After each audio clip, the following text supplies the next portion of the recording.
Hey everyone, welcome back to Installation 00 and to this most detailed breakdown. Just quickly before we get into that, I've noticed a few comments from people saying that they've been recently unsubscribed to me for no reason, and looking at my analytics it's quite alarming to see that only about 40% of you are actually subscribed. It is just a button press after all, and while it's just a button press for you, it really does mean the world to me. So if you're not subscribed, please feel free to hit the subscribe button and help the channel out. And even if you think you are subscribed, just double check, because I've had a few people saying that they've been unsubscribed for no reason. Back to the video. Today we'll be continuing our look into the respective variants of MJOLNIR and discussing their design differences, the lore behind the variants, and the theories on their functionality. In our last video, which was quite a while ago, I'll give you that, we looked at the Commando variant, and I asked what variant you'd like me to cover next. And the most commonly asked variant is the subject of today's most detailed breakdown. So it is with pleasure I deliver to you the security variant. As this is a variant breakdown, a lot of the base systems are identical to the various MJOLNIR permutations. For full information on the individual generations and permutations of MJOLNIR, see the relevant breakdown as listed in the description. But for now we'll just look at the security components and their functions, as we give them the most detailed treatment.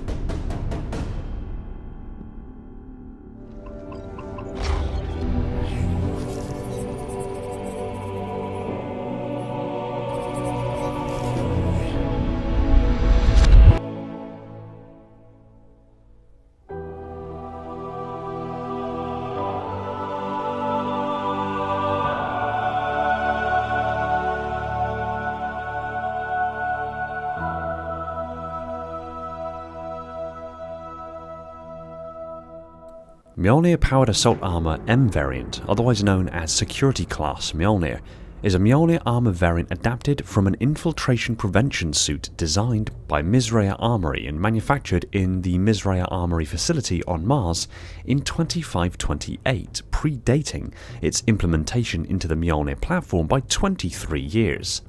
The earliest versions of the security variant being worn by non-augmented security personnel within the Mizraia Armory facilities.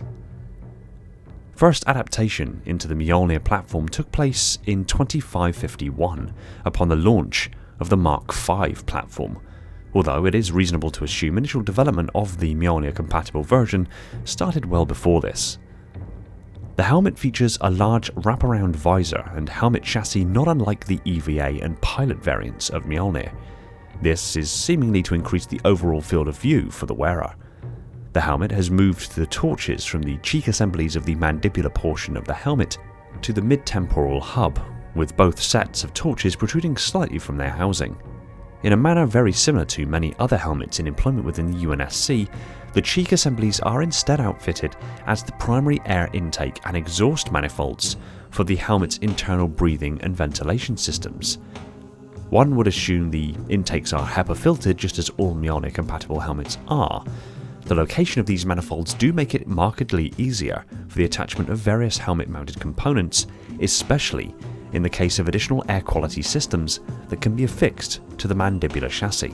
As I'm sure you'll agree, this differs substantially from the earlier Mark IV, the Mark V and the later Mark VI platforms, although it does return to this design ethos with the newer Mark VII helmet.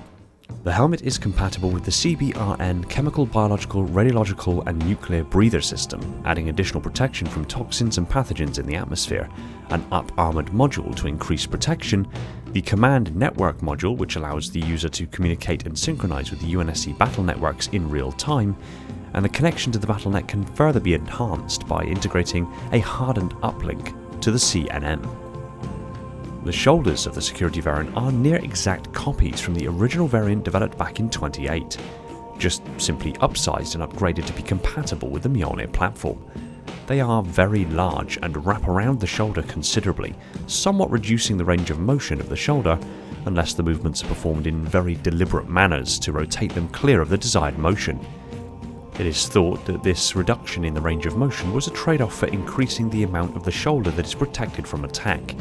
When simply stood or holding a weapon, the pauldrons nearly perfectly meet the sides of the chest armour, minimizing the risk of bullets, shrapnel, spall or knives being able to slip between them and penetrate the softer armour around the shoulder joint. The pauldrons can also be equipped with a kukri knife. In addition to the security shoulders, MJOLNIR has another set of shoulders seemingly named after or designed as part of the security variant called the Up-Armoured Base Security.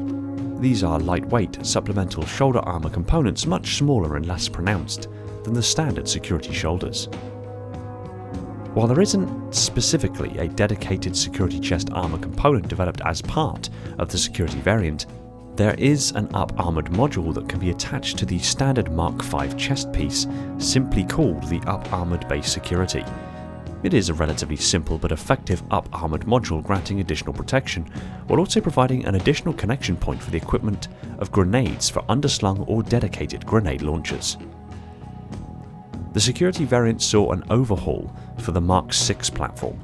The helmet still maintains its large wraparound visor, and has further simplified the outer chassis to being nearly entirely featureless. The air intake and exhaust manifolds have disappeared almost entirely, seemingly because the Mark VI platform now has improved air filtration systems native to the standard helmet chassis. Though not directly related to the helmet, the application of the security helmet on the Mark VI also grants the wearer the option to have an additional remote uplink device integrated into the helmet's already comprehensive remote and satellite connection systems, and increases signal transductance by the use of a small area and dial selector mounted on the upper right shoulder. The shoulder pauldrons of the Mark VI variant of security have maintained their oversized appearance, and thus still provide exceptional protection above the Mark VI standard at the cost of a full range of motion.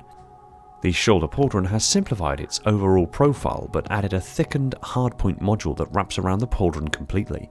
It has lost its equipped knives, however the darker semicircular modules on the shoulders may serve as additional magnetic equipment attachment points. The security variant was integrated into the Gen 2 platform but harkened back to the earlier Mark V Gen 1 platform design rather than the slightly newer Mark VI platform style.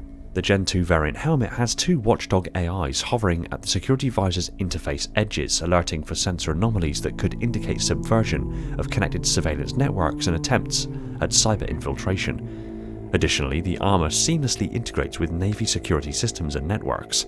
The Spartan branch's requirements for ship and station defence personnel were the foundation for the security set from the Gen 2 era. The UNSC Ordnance Commission considered re-evaluating a refined and upgraded version of the EVA class MJOLNIR suit after the first wave of Gen 2 systems, in response to requests from veteran Spartan 2 and Spartan 3 operatives.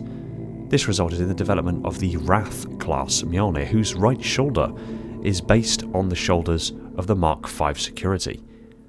After the Covenant War, Mizraia Armory's executive production teams continued to wear security Gen 1 helmets. Even though these helmets have been upgraded to be compatible with Gen 2 systems, representatives of the company refused to release its custom visor.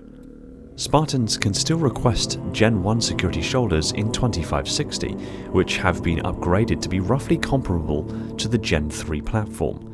The shoulder armour was a simple adaptation of gear already utilised by Mizraia corporate security, but as of yet, no helmet or chest permutations have been brought forward that can be considered direct successors to the earlier security components. Remember, if you want to learn more about the baseline MJOLNIR platforms that these variants are compatible with, pop over to my channel and give them a watch.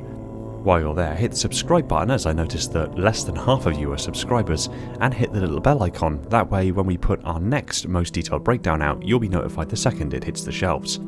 As always with this series, let me know in the comments down below what variant you want me to cover next. The most highly requested will be the subject of the next most detailed breakdown. Until then, thanks for watching. If you're new here and liked what you saw, go ahead and hit that like button and hit the subscribe button while you're at it so you don't miss my future uploads. Links are in the description to get connected and jump into the Discord community with me, and if you really love the content I'm making, consider supporting the channel over on Patreon for tons of awesome perks. Pop your comments down below if you have an idea of what I should cover next, and hang around for the end of the video for other suggested videos you might be interested in. Huge shoutouts to my patrons: Spartan10148, the metarch of my installation; Falcon, Prophet, Phantom, Thomas, Mikhail, and Irrefutable Justice, my monitors; Andrew, Cameron, Darian, Flaming Halo, Madness, Masked Owl, Michael, Spartan0137, The Cave Potato, Uwu Master, and Wolf Eclipse, my sub-monitors; my growing fleet of Strato Sentinels; my ever-vigilant enforcers, and all the other awesome patrons that are helping to support the channel in a big way. Huge shout out to Todd Morrison for keeping the installation powered with that glorious vacuum energy. Much love to you all, take it easy everyone, and find peace in the domain.